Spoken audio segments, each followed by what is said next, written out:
Eh bien le bonjour tout le monde. Je suis très heureux de vous retrouver pour cette nouvelle vidéo qui est assez spéciale. Et on va aller droit au but les amis parce que malheureusement je n'ai pas beaucoup de temps. Je suis dans le nouveau Renault Espace. J'ai été invité aux essais internationaux du Renault Espace au Portugal, près de Porto, au bord du lac du Douro. Un lieu magnifique et je remercie Renault France pour l'invitation. C'est absolument exceptionnel ce qui m'arrive en tout cas. On va essayer d'évacuer très rapidement, bon pas l'évacuer mais on va en parler le plus rapidement possible. On va parler de l'éléphant qui se trouve au milieu de la pièce. Est-ce que ces Renault méritent le nom d'Espace? J'ai pas d'avis définitif sur la question, mais il est vrai, je vous l'accorderai pour ceux qui le diront, et ils l'ont très bien dit d'ailleurs sur Instagram, que qualifier ce qui est devenu un SUV d'Espace est quand même assez gros pour le coup. Mais vous savez, mesdames et messieurs, l'automobile c'est une histoire de compromis. Pour faire simple, je pense que la plupart des gens qui critiquent ce nom d'Espace en disant simplement que c'est un SUV, n'achèteraient tout simplement pas l'Espace 6 et c'était un monospace parce que plus personne ne veut de monospace. Et c'est une situation que je déplore, le premier d'ailleurs. Vous le savez, moi je suis très friand de monospace. Mais ça c'est parce que je suis père de famille, pas parce que je les aime particulièrement, parce que j'aime avoir de la place.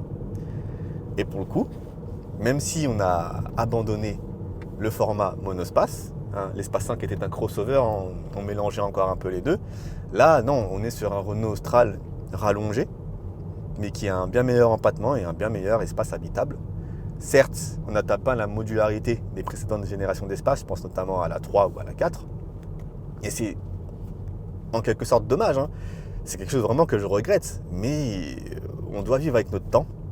Les temps changent. Pour citer un célèbre média français, cet espace répond à la demande que peuvent avoir des familles aujourd'hui qui ne veulent plus rouler en monospace, ils ne veulent plus entendre parler de monospace. Quelque chose que je peux comprendre, même si encore une fois c'est pas le débat. Oula, je suis allé dans un sens issu, on fait demi-tour. Et on profite de la caméra 360 degrés, bien entendu, de série sur cette finition iconique. Donc cette question du monospace, espace, est-ce que c'est une espace évacuée? Qu'est-ce qu'on en pense du Renault Espace 6? En sachant que je ne vais pas forcément vous faire un essai complet, on est sur une prise en main et là on est sur un épisode dos volant qui est assez exceptionnel au final mais qui reste un épisode dos volant. Et je vais vous partager mes premières impressions de conduite. Tout ce que je peux vous dire, c'est que globalement, et c'est une impression qui se confirme après mon essai du Mégane E-Tech, c'est que la qualité perçue, mais à tous les niveaux de Renault, a fait un large bond en avant qui se confirme. La Renault Lution, je le confirme encore une fois, ce n'est pas une blague. Là, on est à l'intérieur de la voiture, donc je vais commencer à parler de ça.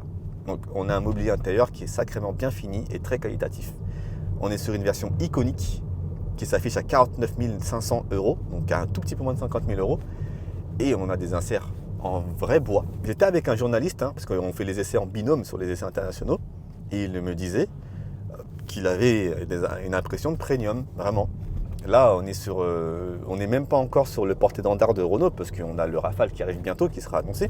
Mais je veux dire, la qualité générale du véhicule est extrêmement haute. Alors, il y a 5-6 ans, on m'avait dit que Renault ferait un véhicule comme ça en 2023, j'aurais vraiment rigolé. Et pour le coup, là, je rigole plus. C'est très pertinent, c'est extrêmement confortable. Et j'ai même pas encore parlé de la motorisation hybride E-Tech de 200 chevaux qui fait un excellent boulot en termes de consommation, même si là on est sur des routes vallonnées. Mais vous voyez là, le véhicule que je viens de récupérer, je ne sais pas qui l'avait conduit avant, on est à 7,1 litres 100, en sachant que les essais presse, on n'est pas forcément très économe. Mais moi, lorsque j'ai conduit hier, je pouvais facilement descendre en dessous des 5,5, en sachant que la consommation sur le cycle WLTP est elle annoncée à 4,6. Bon, on est toujours sur la boîte à cravaud, qui peut avoir certaines hésitations, mais on est beaucoup mieux qu'avant, notamment sur le Jogger que j'avais testé. On a fait de gros progrès, on voit que Renault travaille son sujet. Alors là, je viens de faire un demi-tour. C'était très facile, et ça c'est grâce au Fort Control. On a un rayon de braquage de capture 10 mètres 4, grâce aux roues qui, sur les petites manœuvres, vont aller tourner dans le sens contraire des roues d'avant. Et le Fort Control, il va aussi agir sur la route, sur les virages notamment, où ça donne un comportement assez vif à la voiture au final, surtout en mode sport. On peut régler l'intensité du Fort Control et ça donne quelque chose de plutôt pas mal. Là il est à 10 sur 13 et on peut aller attaquer certains virages avec un petit peu d'enthousiasme malgré la masse plutôt élevée du véhicule et son nombre en points. Et ça c'est assez impressionnant. Là, je sens l'arrière vraiment se placer sans aucun problème. Donc on peut prendre un petit peu de plaisir de conduite. On a vraiment un toucher de route qui a été bien pensé, bien travaillé. Renault fait des efforts et ça se sent de plus en plus. Et ça annonce que du bon pour la suite. On va parler aussi de la praticité du véhicule, de son habitabilité. Et là, le bas va légèrement blessé peut-être. Alors oui, on a de la place, oui, on a de l'espace, mais au deuxième rang, on a une banquette. On a perdu les 3 sièges indépendants et c'est un crève-cœur pour certains. Ce que je comprends, même pour moi, c'est un peu compliqué de ne pas avoir 3 sièges indépendants, alors par exemple le Dacia Jogger les a, même si c'est sur une banquette. Mais c'est un choix qui a été fait par Renault pour économiser du poids. Et ça marche bien vu qu'on a perdu pas mal de poids par rapport à l'ancienne génération. Je crois qu'on a perdu plus de 200 kg ou plus de 100 kg. Autrement, les deux sièges, les deux vrais sièges à l'arrière sont extrêmement confortables. Ils sont pleins, ils sont avec une super finition en iconique, habillés de cette sellerie cuir beige qui est vraiment très jolie. L'automobile, comme je l'ai dit, c'est une histoire de compromis. Renault a décidé d'en faire beaucoup, mais vraiment beaucoup. Ça pourra plaire, ça ne pourra pas plaire, mais au moins les choix ont été faits. Et je pense que c'est une bonne chose qu'ils les assument de cette manière-là. Je n'ai pas parlé du 3e rang, oui, et c'est l'un des problèmes avec du coup cet espace, c'est le 3e rang, qui est du coup très peu accessible. Il est compliqué de monter dedans, c'est vraiment dommage. Parce que si les places au 2e rang sont plutôt confortables, le 3e rang, il sera fait pour des adolescents ou des enfants. Là où sur les précédentes générations, sur le 3e rang, on pouvait mettre n'importe qui, puisqu'on avait des vrais sièges. C'est une régression, oui, il faut dire les choses, c'est une régression.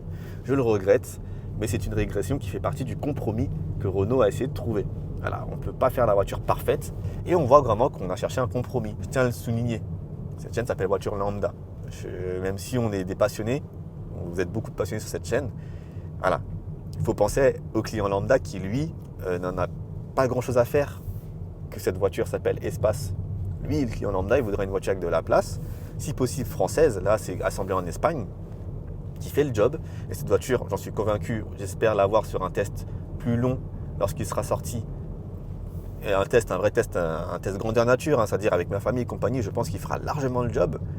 Et je pense que c'est une proposition vraiment très cohérente. Et le fait qu'elle ait le nom d'Espace, ça ne va pas changer grand-chose au final pour le client lambda qui lui s'en fiche un petit peu. Alors oui, je peux comprendre. Et en plus, on a avec nous à l'hôtel les 5 premières générations d'Espace, ça chagrine. On a tous, je pense, quelque chose, une petite relation avec les précédentes Renault Espace. Moi, personnellement, c'est l'Espace 2, celle d'un de mes tontons qui était verte, qui nous a amenés partout. Je l'adorais. C'est vrai, ça peut être chagrinant, mais nous sommes en 2023, les temps changent. Et il aurait été suicidaire pour Renault de sortir un monospace ou même un crossover pour cette nouvelle génération. Donc je ne dis pas que c'est un bon choix, je dis que c'est un excellent compromis. Là-dessus les amis, moi je vous laisse. En vous souhaitant une bonne journée ou une bonne soirée selon l'heure à laquelle vous regardez cette vidéo. Je vous incite à conduire prudemment, comme encore une fois. Soyez safe, on se dit à la prochaine. Peace.